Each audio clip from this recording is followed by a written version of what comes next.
Oh, hello. Welcome to another video. In today's video, we're going to talk about 40k.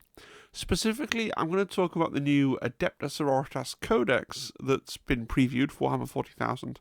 And really, I'm going to ramble about codexes and things more generally. So, stick with it.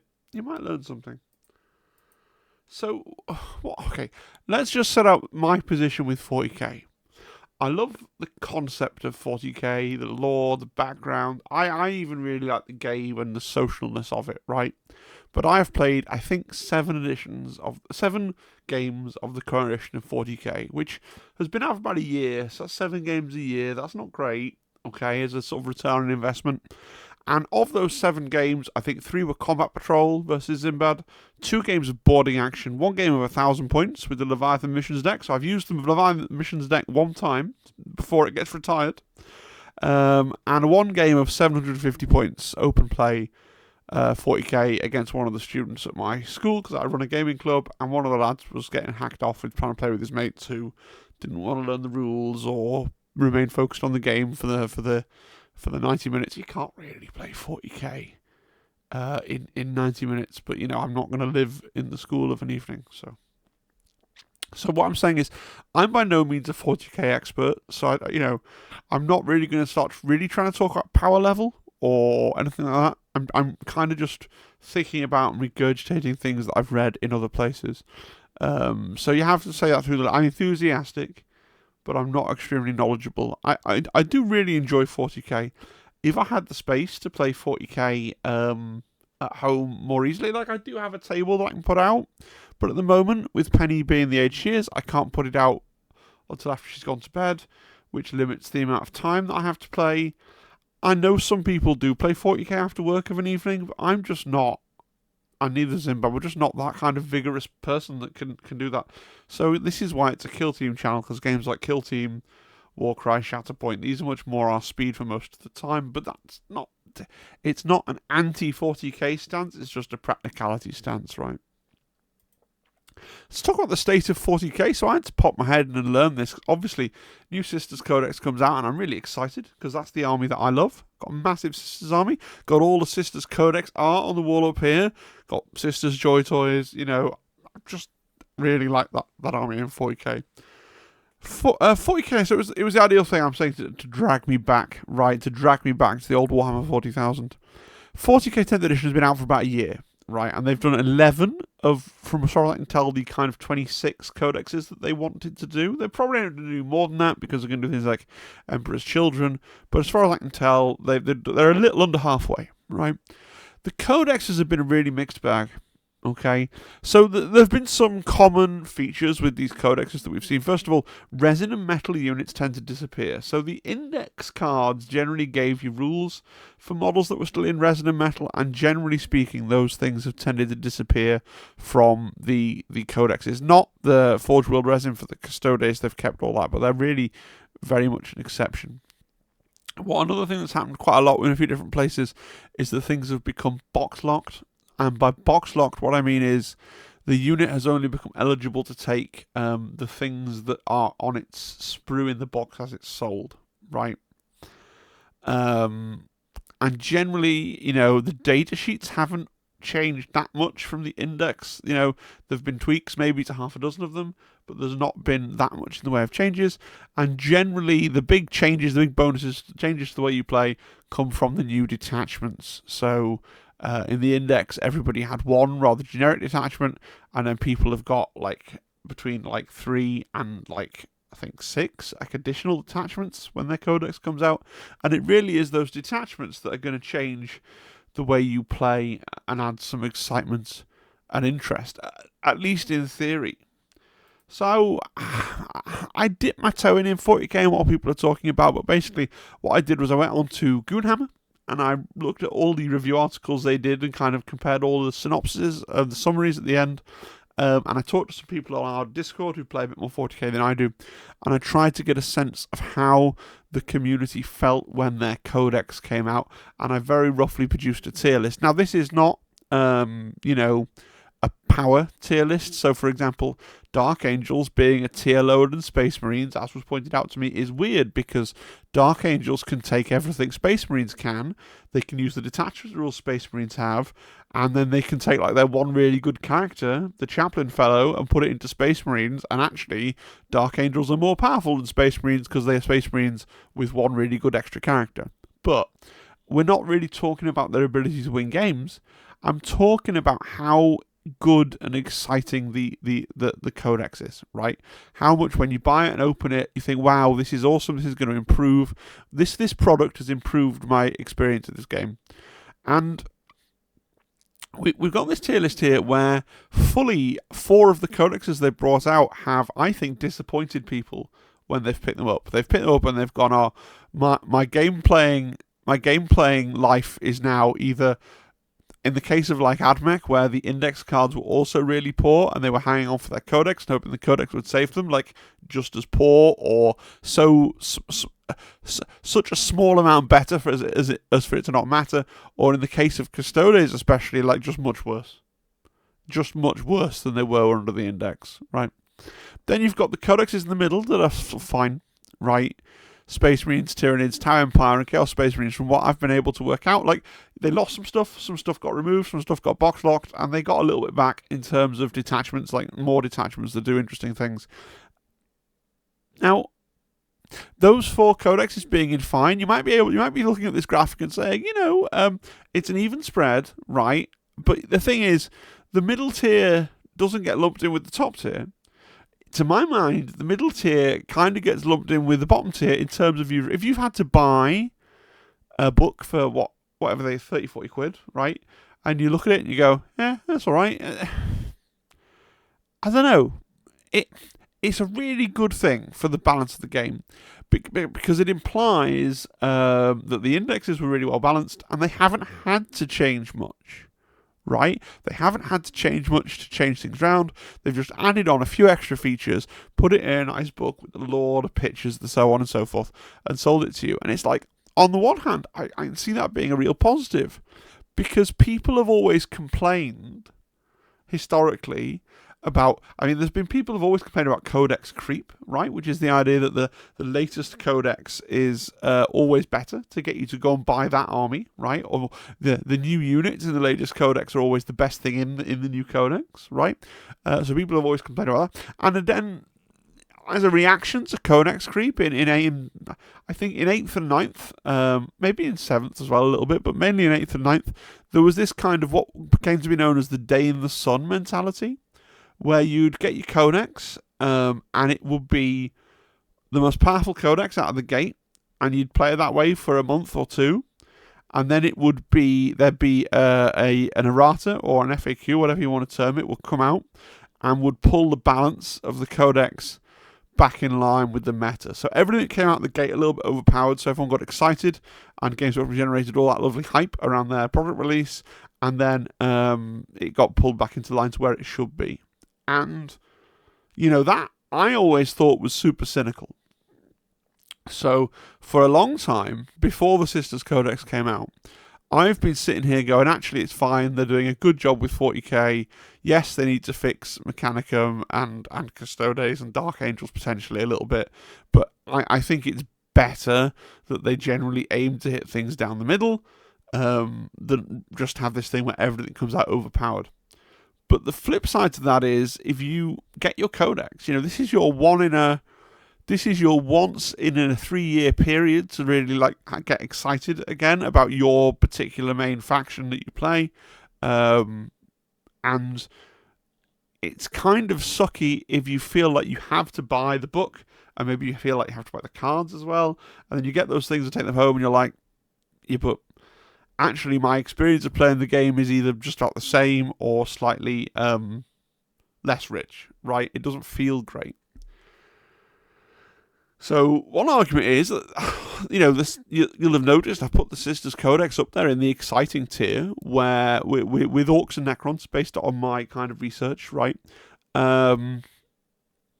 Maybe Games Workshop knows best after all. Maybe Day in the Sun wasn't quite so cynical. I don't know. I don't have a stance on this. I'm trying to explore the issue with you. My stance definitely was, it was a good thing before I got a Codex. And then I got a Codex, and I Codex is really overpowered. And actually now I'm like, oh, maybe this feels really good. And I've got friends who play Admech and Dark Angels. Like, two of the people that of the people that I tend to speak about 40k to most of the time, Zimbad's main army is Dark Angels, right? Although I notice he isn't really painting his Dark Angels anymore. Whenever I see him painting stuff, he's painting his other Space Marines, right? My friend Oro plays Dark Angels, right? My friend Bryn plays Admech, so it's one of those things. Obviously, Helen plays Chaos Space Marines, and they're fine, right? And we are trying to play together more as well. But it's just one of those things. Genuinely, let me know in the comments what you think. Do you think that the Day in the Sun mentality should come back? I mean, I know ideally what we want is for all the codexes to somehow be exciting and balanced. And I feel like with those codexes I've labelled as fine, like, if you try and do that, if you try and make the codex exciting and balanced, Space Marines Tyranids Town Chaos Space Marines is where you land, right? Because the data sheets stay the same, and you get like a couple of new interesting ways to play to layer on top of that. I feel like if you're not fine with fine, maybe we shouldn't be fine with fine, but what then is the solution? Because I'm going to be pretty upset if Sisters get nerfed into the ground in 2 months, but maybe they will need to. I don't know. Let's talk about the Sisters Codex in particular, just for anyone that's not familiar. So it's not entirely like fantastic. Just to sort of quickly go through the things, a couple of things did get worse. We did lose 2 units. We lost Crusaders, we lost Death Cult Assassins. We sort of lost priests, but then we didn't really. There was a missionary and a preacher, and they got consolidated into a Ministorum priest. Which is kind of what happened, really, is the missionary got removed and the preacher got renamed to a priest. Like that realistically, that's what happened. But almost every other data sheet in the... so then there were 3 things that got worse, right? Junith Arutia, which was a character that almost nobody took anyway, got a bit worse. Archoflagellants that were amazing are no longer quite so amazing, and Immolators that were amazing are no longer quite so amazing. So there were a couple of nerfs, but like every other... I'm not going to go through them all, right? But almost every other data sheet got like at least a side grade. But they most things got buffed. Some things got considerably buffed. Some things got a little bit buffed. But almost everything they touched, they improved. Now, it's also important to say nothing got box locked. There was a lot of things in Sisters that you could have been quite worried about. So, for example, the Sisters of Battle, the Battle Sisters box, doesn't come with a multi-melter. Comes with a heavy flamer and a heavy bolter. Most people, most of the time, want to take the multi-melter. The only place you get a multi-melter is either by you convert it, okay, which some people like to do because you get loads of melter guns in the box, like taking the melter gun nozzles and putting them on a heavy flamer, or you purchase the Retributor squad, which is the kind of Devastator squad equivalent, right? And that, again, is a weird box. It comes with like 2 heavy flamers. For a 5-man squad, you can have 2 heavy flamers, 2 heavy bolters, and 2 multi-melters. But again, didn't get changed, didn't get box locked. If you want to take 4 multi-melters, which you probably do, then that's what you do. I mean, I've ended up with a squad of all heavy bolters, a squad of all heavy flamers, and a squad of all multi-melters to get enough multi-melters, because I don't want to convert them and have them look a bit off. And then I've also stuck a few multi-melters. So having bought 3 boxes of the heavy weapon Sisters, right, that then got me 6 multi-melters, right? 4 of which are in one of the squads, 1 of which is in a Battle Sister squad, and 1 of which I haven't deployed yet, right? So, again, all these things kind of expecting to get box locked, which when you've gone out and bought all these boxes of things to get to the old codex, kind of would be slightly vexing. So that hasn't happened. That's nice. Also, like, there was some weirdness where the old Sisters Combat Patrol you can't buy anymore was based on the old FOMO box when Sisters were reinvented. plasticized, and that was based on some sprues that were specifically sprued up for that event, and it included things like a single penitent engine, 3 arcoflagellants, and a squad of 5 repentia. Now again, those 3 units I was kind of half dreading. I actually would have been fine with losing the 3 arcoflagellants, but apparently we haven't. Repentia can still be fielded in squads of 5, not 10. And the one I was really worried about that hasn't come to pass, which is great, is you can still take a penitent engine and or a mortifier by themselves. I genuinely thought because they're sold in boxes of 2, they might become things where you had to take 2 or not at all. And like a single penitent engine is a really nice thing at a really nice points level that just slots in towards the end of a lot of lists, I find. So I would have been sad to lose that, whereas 2 penitent engines is more of an investment that could be something else, right? We also need to talk about detachments. So everyone in 40k 10th edition gets a detachment now, and the detachment generally gives you one special rule that affects your entire army, right? They give you your set of enhancements, which is effectively your war gear that you can pay points for and give to characters, and they also give you your set of stratagems, right, which sit alongside the stratagems in the core book, and are the only stratagems that you can use during the game, right? Now, sisters have 4 detachments, but the really crucial thing is that 3 of them have a detachment rule that affects the entire army, right? You've got one that is basically the index detachment, but slightly improved. Okay, you've got one which is all about which basically gives. So the index detachment, just to be clear, the index detachment is when your unit has taken damage, it gets +1 to hit, and if it's on half health, it's +1 to wound as well, right? Then there's the one that's all about melters and flamers, right, which is the same as salamanders in the Space Marine Codex. So when you're within 12 inches, your flamers and your melter... when you're within 12 inches, all of your shooting is at +1 strength. And all of your shooting, all of your guns have assault as well, right? And then there's the Army of Faith, which is just you can do 2... Every unit can do 2 miracle actions instead of 1. So you can use 2 different miracle dice on every single unit instead of 1, right? And then the last one is complicated and to do with penitent stuff, right? The penitent host. But the thing is, 3 of those just work on your whole... Like, the detachment rule affects your entire army, improves every model on the table. The penitent host only improves penitent engines, mortifiers, arcoflagellants, repentia, and priests, right? Now, yes, some people are going to say to me that, well, the Army of Faith is themed around jump pack units, so a lot of the stratagems require you to have jump pack units. The Bringers of the Flame, kind of a lot of the stratagems expect you to have transport. And those things are true, but having the requirements buried in the stratagems, like... This is something Zimbad tries to tell me, and I haven't played enough 40k to know quite how true it is, but certainly something he believes quite forcefully is that people overthink about stratagems and try and hang, like, I'm going to do this, and I'm going to use this stratagem and that stratagem. Like, you don't actually get, and it is true to say in 10th edition, you don't actually get that many command points. You get 1 command point a turn, and then possibly a 2nd command point a turn, and then possibly you get a free stratagem use, a free battle tactic stratagem from like a captain or a lord or a canoness or something. But you're still not using that many potentially stratagems, so they're not like that big a deal. And really, perhaps, like certainly Zimbad's argument, perhaps the special rule from the detachment should be regarded as the main bit. I don't know. Maybe there's an enhancement you really like. Like that's something you can buy and is more reliable as well. But certainly having 3 detachments that can affect every model in your army just with the basic rule seems strong, right? So compare that with Genestealer Cults, where it's only the index detachment, right? Ascension Day. It's only the index detachment that affects your entire army.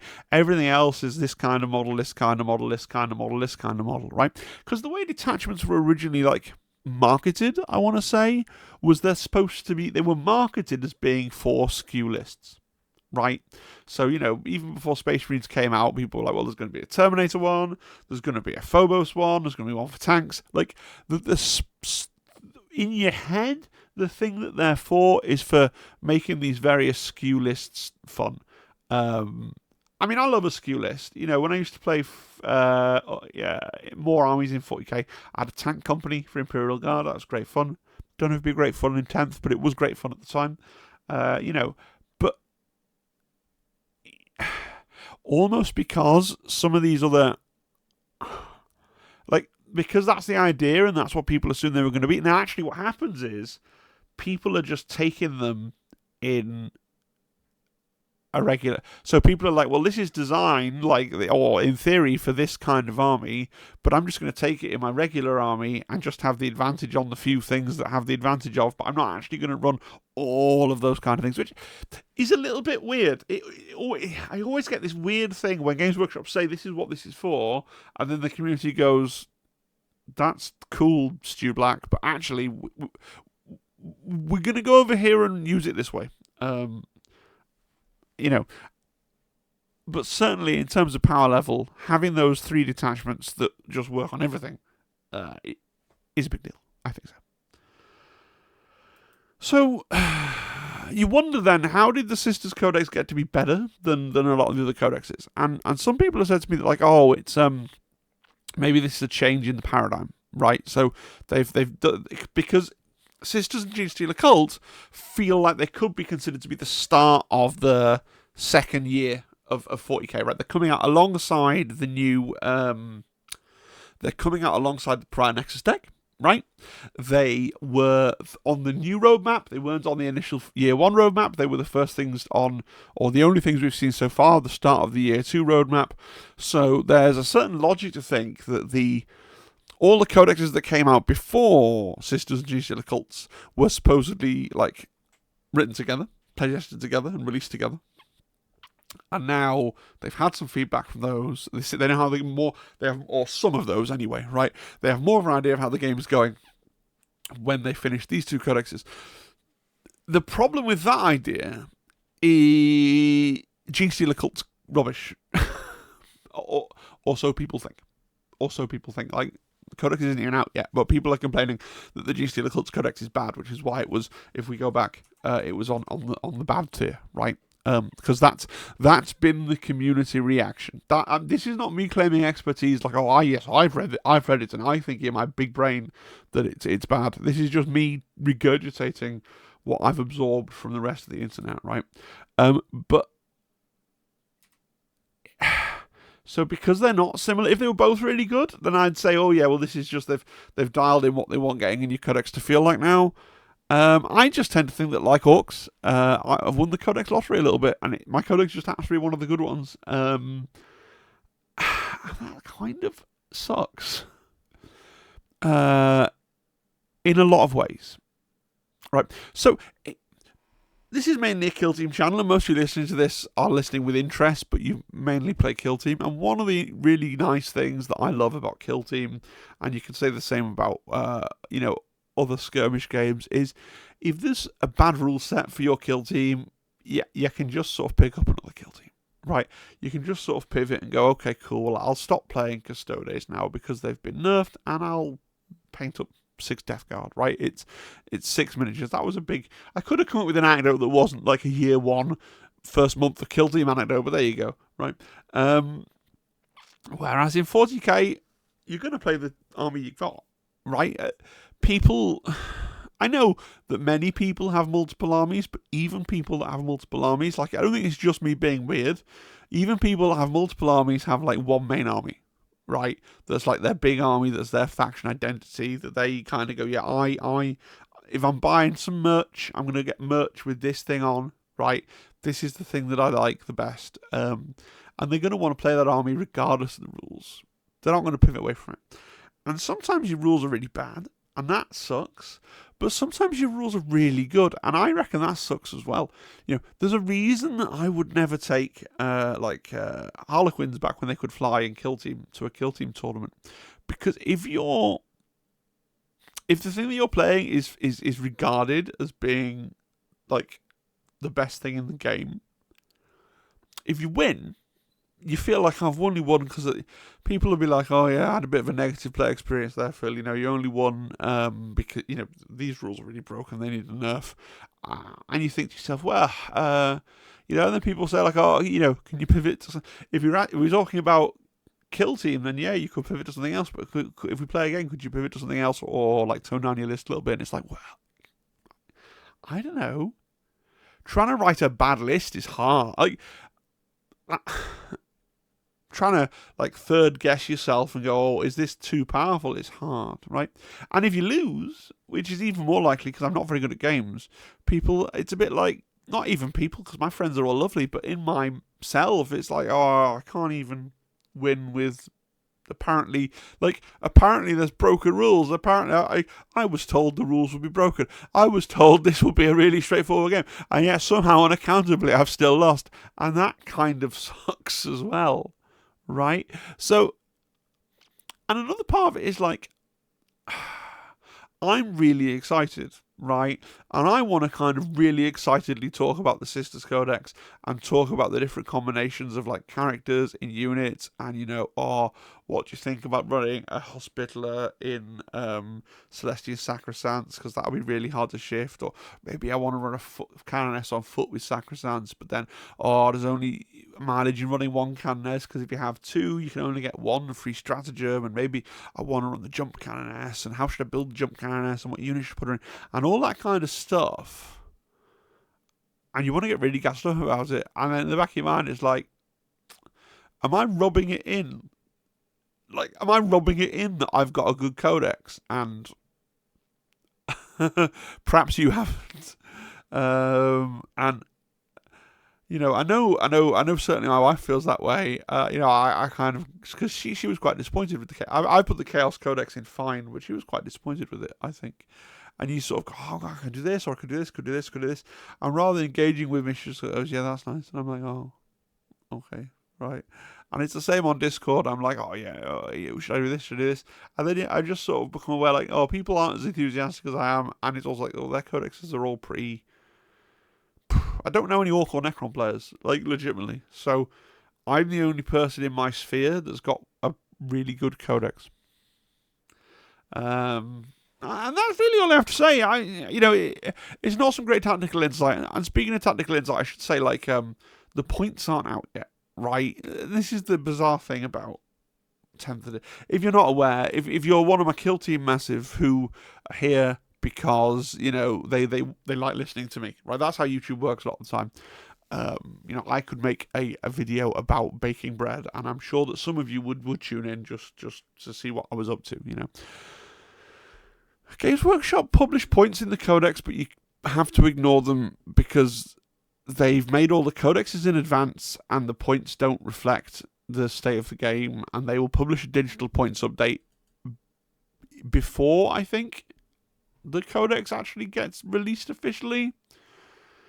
I don't know how that's where we ended up, but that's where we ended up. So it could be that they make Sisters really expensive in points, and they're really hyper elite because they've got all these fun rules and all this killing power, and then they're still toughness 3 1-wound models, and they die a lot because they've become really expensive, and it is like this massive glass cannon army, and they become one of the worst armies in the game. Like, I think that's possible. It's possible they do like a massive overcorrection, and I'm like, cool. And now what do I do with my toughness 3 1-wound models that aren't... Because on some level, points per wound is still a thing, no matter how big your gun is. So there's that little worry as well. So you do have to think about that. Now, it's a weird one. I'm excited, and then I'm kind of feeling like I feel weird about it. That's basically like, I'm really excited and I really want to strategize and think of those combo. I think that's one of the biggest things about 10th edition that I think is really interesting, because they brought back characters joining units. But unlike in like older editions of 40k or Horus Heresy, the characters are almost all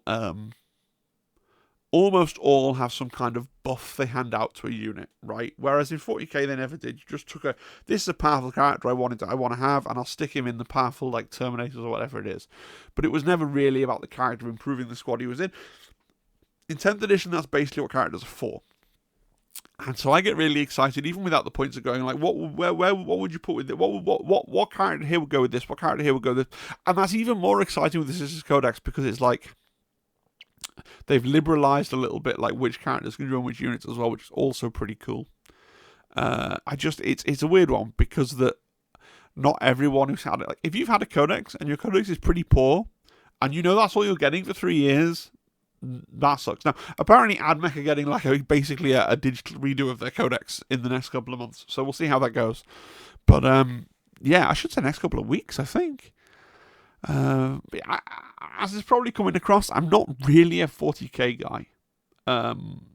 I will probably play more games in July and August though, because I'm on academic holiday, and so I'll be able to. I'm definitely playing. I'm playing in a big, like old school 2010 style like multiplayer game in August with some of my friends up north with Oro and Bryn, who I mentioned, and my lovely wife, and also Simon, who is on the Discord but doesn't speak. But he plays Blood Angels, so he's going to be there with his index. Like that's the other thing of the haves and have-nots. It's one thing to talk about the good codexes versus the bad codex, and there's like one player there's like, I've got my index. That's what I've got. So but again, it's Space Marines, so you got the Space Marine codex as well, so it's not that bad.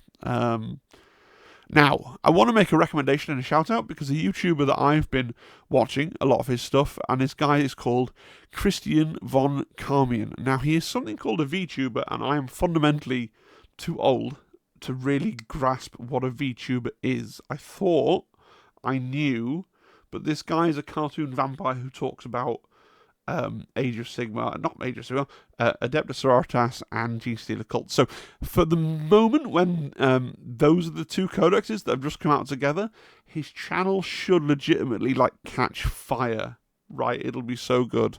I want to say, like, maybe you really like cartoon people talking to you. I hope, because I'm going to tag him in the description, so you get a clickable link to follow through with. I say I really, really enjoy his channel and subscribe to it, in spite of the fact that he's a strange cartoon vampire. But that's me being fusty and old-fashioned, I think, right? But yeah, got a plus. He's on like 9.5k subscribers, and I think, like nobody knows, I think when you get to 10k. That's when Games Workshop might send you free stuff if you like write to them and say, hello, I have a YouTube channel and it has 10,000 subscribers. So subscribe to my channel if you haven't, but then go over to Carmian and watch some of his stuff, and then maybe subscribe to him as well and spread the love. Speaking of getting sent stuff, I am going to mention it. YouTube sent me this. Even though I'm a tiny little channel, they emailed me and said, oh, we want to reward our little tiny creators. Have a neon light that's free. Just came in the post. Like, that's cool. Anyway, didn't. It's going to be there now in all the videos. Big thank you to all the people who are already subscribed. A big thank you to all my members who pay me money every month for some reason. Especially to Nightfall and Massive Crit, who both subscribed at the very highest tier and have had to sit through a video not about Kill Team, which I know will upset them, perhaps, potentially. Yeah, so thanks everyone. That's really everything. I really am rambling now, but hope you enjoyed the video. Give me your comments, feedback in the thing below, and I'll see you tomorrow. That is Wednesday, right, for the live stream, and I'm sure we can talk more then. All right. Bye, guys. Have a good one. Cheery bye. Bye-bye. Bye-bye. Goodbye.